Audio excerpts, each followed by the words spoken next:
யாருக்குமே தெரியாம பழனிவேலோட கல்யாணத்தை நிப்பாட்டிட்டோம்னு நினைச்சிட்டு இருந்த முத்துவேல சக்திவேலும் வந்துட்டு இப்ப பாண்டியன் கிட்ட மாட்டிட்டு முழிக்கிறது உங்களுக்கும் பிடிச்சிருச்சுன்னா மறக்காம இந்த வீடியோக்கு ஒரு லைக் பண்ணி உங்க ஆதரவு தருவீங்க. பாண்டியன் ஸ்டோர்ஸ் அப்கமிங் ப்ரோமோல என்ன நடக்க போகுதுங்கிற ப்ரெடிக்ஷனை இந்த வீடியோல பார்க்கலாம். சக்திவேல் வந்து சும்மாவே பாண்டியன் வீட்டுக்கு எப்படிடா பிரச்சனை கொடுக்கலாம் தான் யோசிச்சுட்டு இருப்பாரு. ஆனா இந்த வாட்டி சக்திவேலுக்கு துணையா முத்துவேலுமே வந்துட்டு பழனிவேலோட கல்யாணம் நடக்கக்கூடாது, அது குறிப்பா பாண்டியன் பண்ணி வைக்கிற மாதிரி இருந்துச்சுன்னா அந்த கல்யாணம் நடந்துடவே கூடாதுன்னு சொல்லிட்டு முத்துவேலு சக்திவேலும் கூட்டணியா சேர்ந்து இந்த வாட்டி பழனிவேலோட கல்யாணத்தை நிப்பாட்டுவேன்னு சொல்லிட்டு பாண்டியன் கிட்ட பேசுறப்பவே சொல்லியிருந்தாங்க. சரி கோவத்துல தான் ஏதாவது உளறிக்கிட்டு இருப்பாங்க நினைச்சிட்டு பாண்டியனுமே இப்ப வந்து அசால்ட்டா எடுத்துக்கிட்டு அங்க இருந்து கிளம்பி போயிட்டாரு. ஆனா அந்த முத்துவேலு சக்திவேலு வெறும் பேச்சுக்கெல்லாம் சொல்லல, சொன்னதை கரெக்டா பண்ணி கடைசியில இப்ப பழனிவேலோட நிச்சயதார்த்தத்தையே ஸ்டாப் பண்ணிட்டாங்க. பாண்டியன் வீட்டுல இருக்க எல்லாருமே ரொம்பவே சந்தோஷமா கிளம்பி கோயிலுக்கு போயிட்டாங்க. கோயிலுக்கு போய் நிச்சயதார்த்தத்துக்கு தேவையான எல்லா வேலையுமே அங்க பாத்துக்கிட்டு இருக்காங்க. முகூர்த்தத்துக்கு ரொம்ப டைம் ஆயிருச்சு, இன்னுமே பொண்ணு வீட்டுக்காரங்க வரலையே என்னாச்சுன்னு தெரியலன்னு சொல்லிட்டு பாண்டியன் வீட்டுல எல்லாருமே ரொம்பவே பதட்டத்தோட வெயிட் பண்ணிக்கிட்டு இருக்காங்க. அப்பதான் செந்தில் வந்து பாண்டியன் கிட்ட நான் வேணுமா போய் அவங்க வீட்டுல பாட்டு வரட்டுமா என்னாச்சுன்னு தெரியல அப்படின்னு சொல்லிட்டு கேட்கிறாரு. வேற வழியே இல்லாம பொண்ணு வீட்டுக்காரங்களும் ரொம்ப நேரமாயி வராதால சரி போய் நீயாவது பாத்துட்டு வா அப்படின்னு சொல்லிட்டு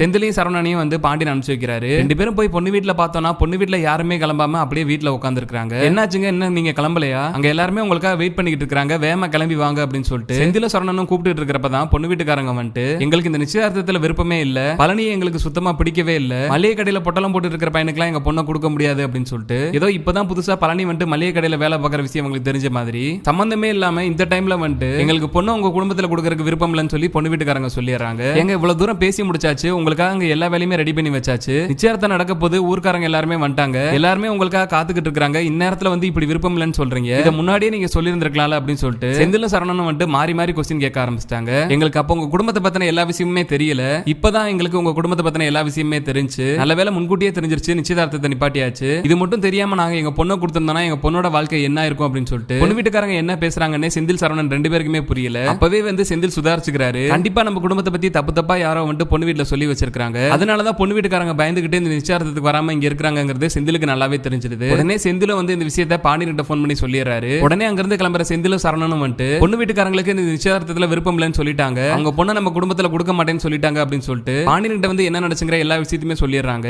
இதெல்லாம் கேட்டதுமே பாண்டியன் வீட்டுக்காரங்க எல்லாருமே ரொம்பவே ஷாக்காயிடுறாங்க. இன்னொரு பக்கம் பழனியை பார்த்தோன்னா ரொம்பவே பாவமா இருக்கு, இத்தனை நாளா ரொம்ப சந்தோஷமா சிரிச்சுக்கிட்டு பாண்டியன் குடும்பத்துல இருக்க எல்லாருமே சந்தோஷமா வச்சுக்கிட்டு இருந்த பழனி வந்துட்டு இன்னைக்கு அவரோட நிச்சயதார்த்தம் நின்று போகுமே ரொம்பவே பாவமா இருக்கு அவரை பாக்குறதுக்கு. எதுவுமே பேச முடியாம பழனி ஒரு பக்கம் அழுதுகிட்டு இருக்காரு, தன்னோட தம்பிக்கு இப்படி ஆயிடுச்சுன்னு சொல்லிட்டு கோமதியுமே அழுதுகிட்டு இருக்காங்க. இவ்வளவு நாள் காத்திருந்து கஷ்டப்பட்டு இப்பதான் ஒரு பொண்ணை பார்த்து கல்யாணம் பண்ணலாம் நினைச்சா கடைசியில அதுவும் இப்படி ஆயிடுச்சு அப்படின்னு சொல்லி கோமதி ஃபீல் பண்ணிட்டு இருக்காங்க. அப்பதான் செந்தில் வந்து பாண்டியன் கிட்ட நம்ம குடும்பத்தை பத்தி யாரோ அவங்க வீட்டுல போய் தப்பு தப்பா சொல்லி வச்சிருக்காங்கப்பா, அதனாலதான் வந்துட்டு பொண்ணு வீட்டுக்காரங்க திடீர்னு இந்த நிலைமையில இப்ப போய் முடிவு எடுத்திருக்காங்க, யார் அப்படி சொன்னாங்கன்னே தெரியலப்பா அப்படின்னு சொல்லிட்டு செந்தில் சொல்லிக்கிட்டு இருக்கிறப்பதான் பாண்டியனுக்கு வந்து அப்ப இது எல்லாமே அந்த முத்துவேல் வீட்டுக்காரங்களோட வேலையா தான் இருக்கும், அன்னைக்கு காலையிலே வந்து என்கிட்ட மிரட்டிட்டு போனாங்க, நீ எப்படி இந்த நிச்சயதார்த்தத்தை நடத்தி முடிக்கிறேன்னு பாக்குறேன், நாங்க இருக்கிறப்ப எங்களை மீறி என் தம்பிக்கு நீ கல்யாணம் பண்ணிருவியா அப்படின்னு சொல்லிட்டு என்னை அன்னைக்கு காலையிலே வந்து மிரட்டிட்டு போனாங்க, அப்ப நான் அது ஏதோ சாதாரணமா எடுத்துக்கிட்டேன், இவங்கனால என்ன பண்ணிட முடியும் அப்படி சொல்லி தான் நான் நம்பிக்கிட்டு இருந்தேன், கடைசியில பார்த்தா அவங்க இப்படி பண்ணி அவங்க தம்பி வாழ்க்கையை பாலாக்கிட்டாங்களே அப்படின்னு சொல்லிட்டு பாண்டியனுக்கு பயங்கரமான கோவம் வருது. அந்த கோவத்தோடய முத்துவேல் வீட்டுக்கு கிளம்பி போற பாண்டியன் வந்துட்டு வீட்டுக்கு வெளியே நின்று பயங்கரமா கத்துறாரு, நிச்சயதார்த்தம் நடக்கல, எல்லாருமே கோவத்தோட வீட்டுக்கு வந்திருக்காங்கிறது சக்திவேல் முத்துவேல் ரெண்டு பேருக்குமே தெரிஞ்சிருது.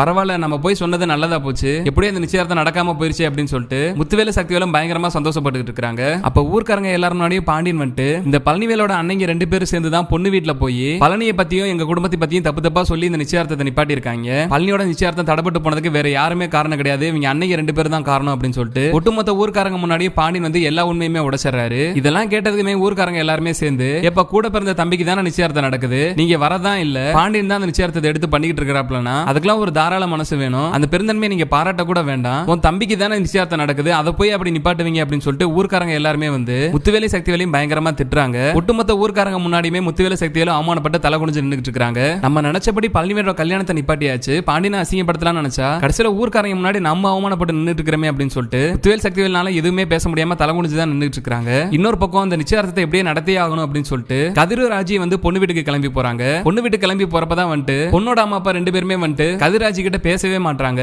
ஆனா பொண்ணுக்கு வந்துட்டு பழனியை கல்யாணம் பண்ணிக்கிறதுல விருப்பம் இருக்குங்கிறது கதிராஜி ரெண்டு பேருக்குமே தெரிஞ்சிருது. பழனிவேலுக்கு பார்த்த பொண்ணுமே வந்துட்டு முத்துவேல் சக்திவேல் தான் எங்க வீட்டுல வந்துட்டு உங்க குடும்பத்தை பத்தியும் பழனிக்கு வந்து நிரந்தரமான ஒரு வேலை கிடையாது, அவர் வந்து பாண்டியன் கிட்ட இப்படி அடிமை மாதிரி வேலை பார்த்துட்டு இருக்காரு, அதனால பழனியை நம்பி எல்லாம் பொண்ணு கொடுத்துட வேண்டாம் அப்படின்னு சொல்லிட்டு பழனிவேலோட அன்னைங்க ரெண்டு பேரும் தான் வந்து இங்க சொல்லிட்டு போனாங்க. அதை நம்பிட்டு தான் எங்க அம்மாவும் அப்பாவும் சேர்ந்து இந்த நிச்சயதார்த்தத்தை வேண்டாம்னு சொல்லி ஸ்டாப் பண்ணிருக்காங்க அப்படின்னு சொல்லிட்டு பழனிக்கு பார்த்த பொண்ணுமே வந்துட்டு எல்லா உண்மையுமே சொல்லிடுறாங்க. அப்பதான் ராஜி வந்து பொண்ணு கிட்ட கேக்குறாங்க, உங்களுக்கு பழனி வேலை பிடிச்சிருக்கா, உங்களுக்கு இந்த கல்யாணத்துல விருப்பம் இருக்கான்னு சொல்லி கேக்குறப்ப பொண்ணுமே வந்துட்டு எனக்குலாம் எந்த பிரச்சனையுமே கிடையாது, நான் பழனியை கல்யாணம் பண்ணிக்கிறதுக்கு தயார் தான் அப்படி சொல்லி பொண்ணுமே சொல்லிடுறாங்க. இதனால பொண்ணு வீட்டோட அம்மா அப்பா சம்மந்தம் இல்லாட்டினாலும் முத்துவேல் சக்திவேல் சேர்ந்து இதுக்கப்புறமா அந்த கல்யாணத்தை தடுக்கலாம்னு நினைச்சாலுமே பொண்ணுக்கு விருப்பம் இருக்கிறதுனால கண்டிப்பா கதிரோ ராஜியும் சேர்ந்து பழனிவேலுக்கு அந்த பொண்ணை முடிச்சு வைக்க தான் போறாங்க. கூடிய சீக்கிரமே இது மாதிரி நடந்து கதிரோ ராஜியை நல்லபடியா பழனிவேலுக்கு கல்யாணம் பண்ணி வச்சா நல்லா இருக்கும்னு நீங்களும் நினைச்சீங்கன்னா மறக்காம இந்த வீடியோக்கு ஒரு லைக் பண்ணி உங்க ஆதரவை தெரிவிங்க.